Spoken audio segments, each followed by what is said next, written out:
परमात्मा राधा कृष्ण का स्मरण करने से जीवन पवित्र होता है। ऐसे परमात्मा के चरणारविंदों में कोटि नमन। मित्रों को, जिज्ञासुओं को, धर्म प्रेमियों को हर हर महादेव, बम बम बोले, नमः शिवाय। मित्रों, आज कमेंट दिवस है। पहला कमेंट हनुमान जांगड़ का है। उन्होंने प्रणाम लिख करके भेजा है। जांगड़ साहब, आप सदा प्रसन्न रहें, दीर्घायु हों, नमस्कारम। आगे का कमेंट पंकज सिंह ने लिखा है, नमन बंदन भेजा है। पंकज सिंह जी, आप सदा चिरायु हों, दीर्घायु हों और प्रसन्न रहें, नमस्कारम।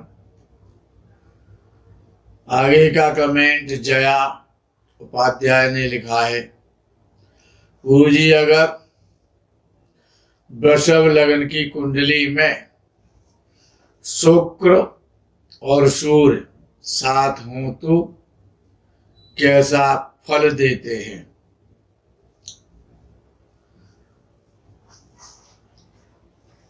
शुक्र कितना बलवान है, ये स्वग्रह ही है। सूर्य के पास में तो नहीं है, अंशों को देखना पड़ेगा, फिर भी सूर्य पीड़ित तो होगा, क्योंकि सूर्य अग्नि तत्व है और शुक्र जल तत्व है। तो सूर्य और शुक्र जब एक साथ होंगे तो ये तो निश्चित है कि शुक्र पीड़ित होगा। और जब शुक्र पीड़ित होगा,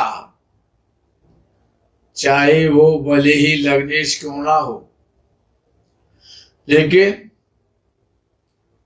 शुक्र को कष्ट तो मिलेगा, यानी सुख तो मिलेंगे, कम मात्रा में मिलेंगे, कठिनाइयों से मिलेंगे और सुखों में बाधाएं भी रहेंगी।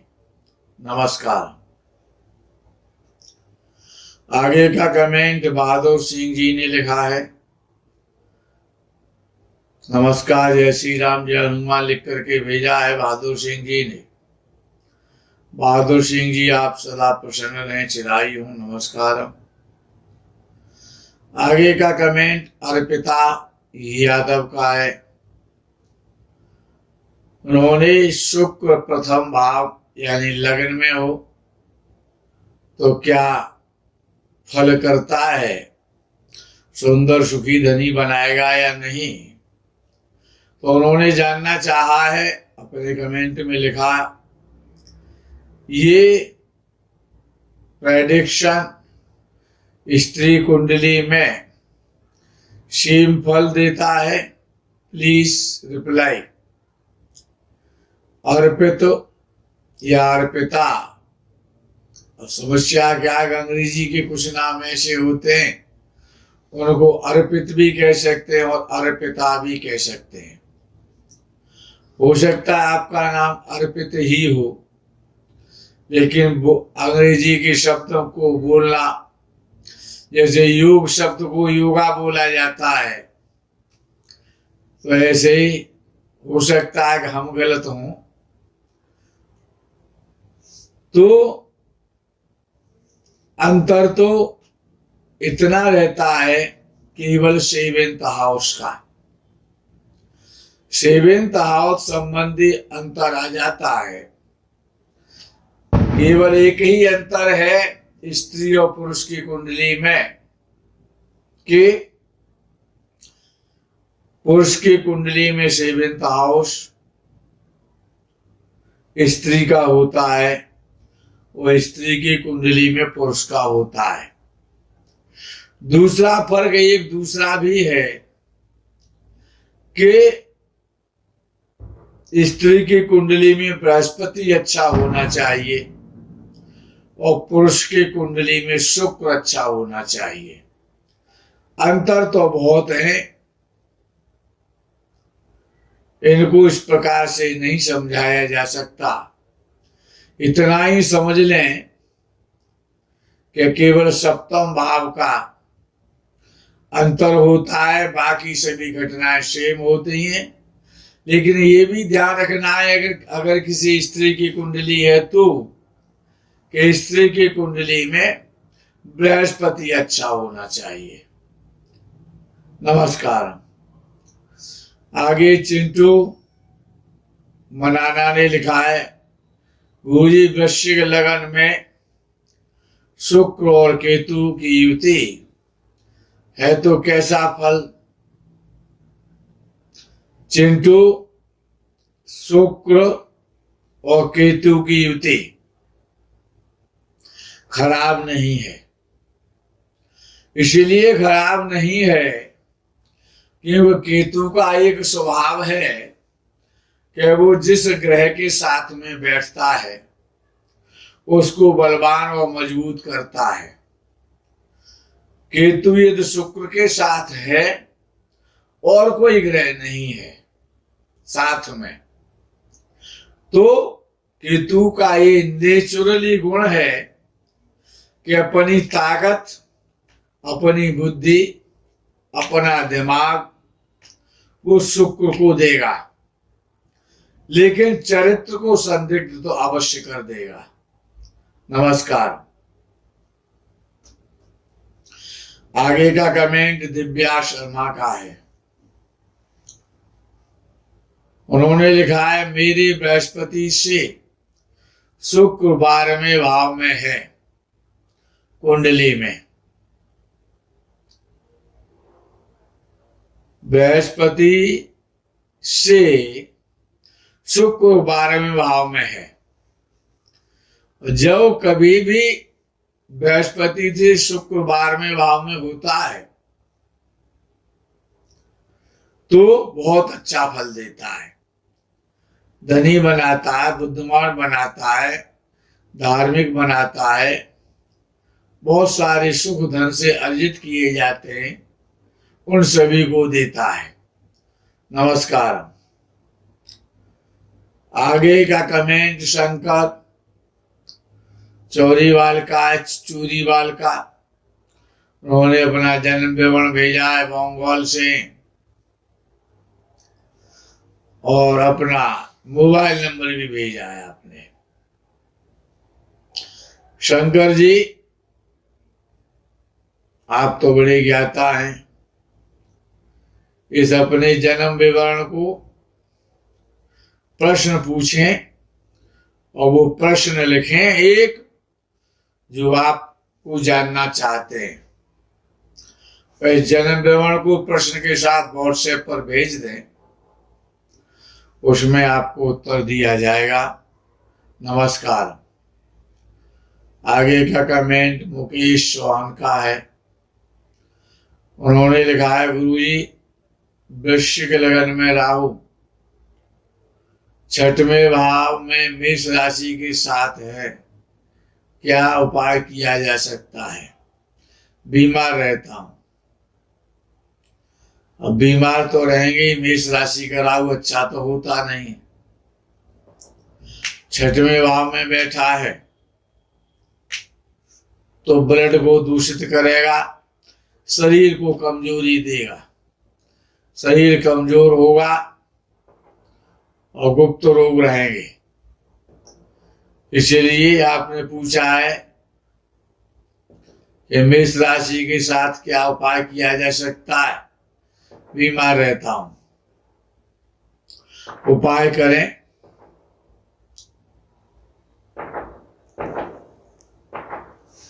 उपाय करना चाहिए। 6वें भाव का राहु यदि मेष राशि में है तो शरीर को कष्ट तो मिलेगा, तो मंगल को मजबूत करना है। राहु को मजबूत नहीं करना है, मंगल को बलवान बनाना है, मंगल की साधना और पूजा करनी है। नमस्कार। आगे का कमेंट मातरम एवरग्रीन वालों ने लिखा है, हर हर महादेव बम बम भोले नमः शिवाय। एवरग्रीन वालों आप सदा ग्रीन ही रहें, प्रसन्न रहें, जीवन में हरियाली आपके में छाई रहे। नमस्कारम। आगे का कमेंट चंद्रेश पाठक जी का है। पाठक जी ने लिखा है, महाराज जी प्रणाम, कृपया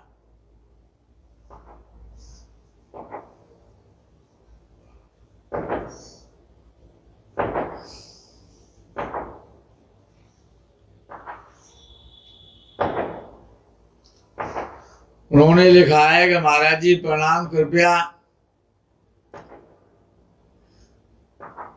श्री गोपाल सहस्रनाम का शाप विमोचन विधि डिस्क्रिप्शन में दे दीजिए। आपकी वॉइस गूंज रही है तो क्लियर नहीं हो पा रहा है कि आप कौन से मंत्र पढ़ रहे हैं। जरूर बताएं, आपकी बड़ी कृपा होगी। ये प्रातः पूजा में सविधि गोपाल सहस्रनाम स्तोत्र का पाठ आपने हमारे द्वारा सुना है। इसकी विधि आपने पूछा है, शाप विमोचन विधि। शाप विमोचन की जो विधि है वो गोपाल सहस्रनाम का शाप विमोचन कैसे होता है और पाठ कैसे किया जाना चाहिए, उसके लिए कौन सा स्थान उपयुक्त है, उसके न्यास कैसे किए जाएं, इस पर एक वीडियो हम आपकी सेवा में आपके साथ साथ सबको देंगे। प्रयास करेंगे कि आप भी समझें और हम भी समझाने में सफल हों। नमस्कार। सूरज गुप्ता जी ने प्रणाम लिख करके भेजा है। गुप्ता जी आप सदा चिराई हूं। नमस्कार।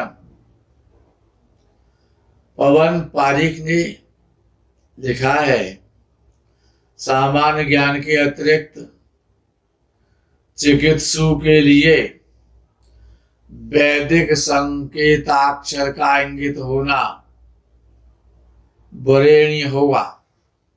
शत शत नमन। पवन पारिक जी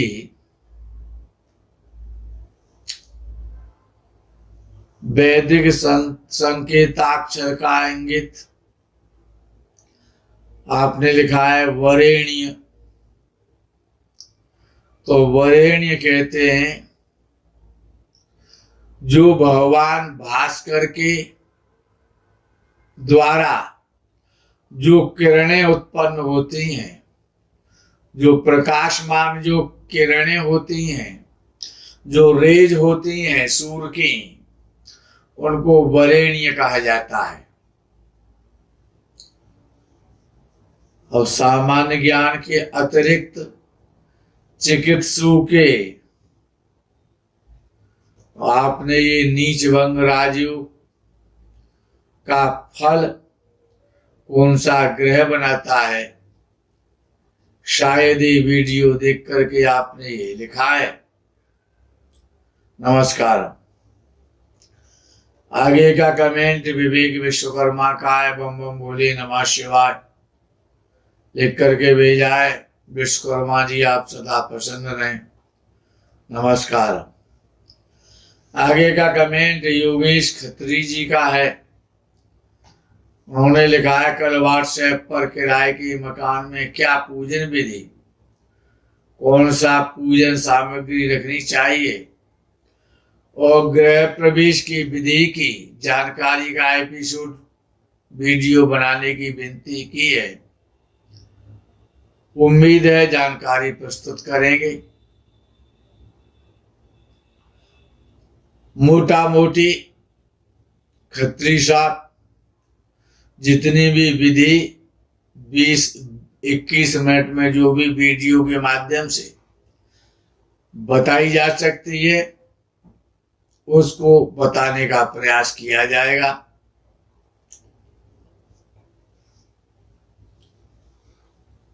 मकान में पूजन विधि का वीडियो अवश्य बनाएंगे। समय की प्रतीक्षा करें। नमस्कार। आगे का कमेंट मलय सान्याल का है। उन्होंने अपना जन्म विवरण भेजा है, कोलकाता से है। लिखते हैं, I am suffering in deep financial crisis, please find out remedy for me, it is माई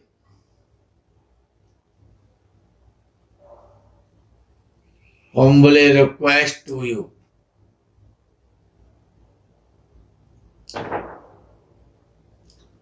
सान्याल जी, आपका तो नाम बड़ा पावन है।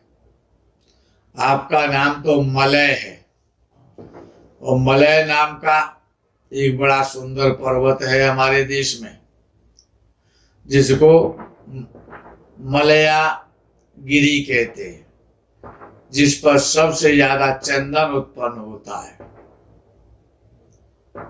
आप अपना जन्म विवरण इस सफरिंग के साथ साथ डीप फाइनेंशियल वाला क्वेश्चन आप जन्म विवरण के साथ साथ व्हाट्सएप पर भेज दें और निःशुल्क कुंडली कार्यक्रम का आपको इंतजार करना होगा। प्रश्न का जवाब मिलेगा। नमस्कार। आगे का कमेंट प्रवीण लखांबरे का है।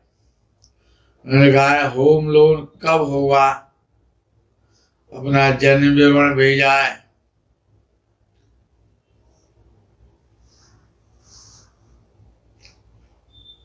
किनावली ताल शाहपुर थाने महाराष्ट्र से हैं आप। प्रवीण जी, आप अपना प्रश्न और भेजें इसी जन्म विवरण के साथ साथ, लेकिन व्हाट्सएप पर भेजें। निःशुल्क कुंडली कार्यक्रम में हम एक प्रश्न का उत्तर देते हैं, वो आपको भी दिया जाएगा। नमस्कार मित्रों, आज कमेंट दिवस में बस इतना ही। जिन लोगों ने कमेंट किए हैं उनका आंसर उनके पास नहीं पहुंचा है, उसके लिए समय की प्रतीक्षा करना पड़ेगा। समय की प्रतीक्षा करें, समय आएगा आपके कमेंट का उत्तर मौखिक रूप से प्रदान किया जाएगा। तब तक के लिए हर हर महादेव बम बम भोले। नमः शिवाय। जय गो माता की।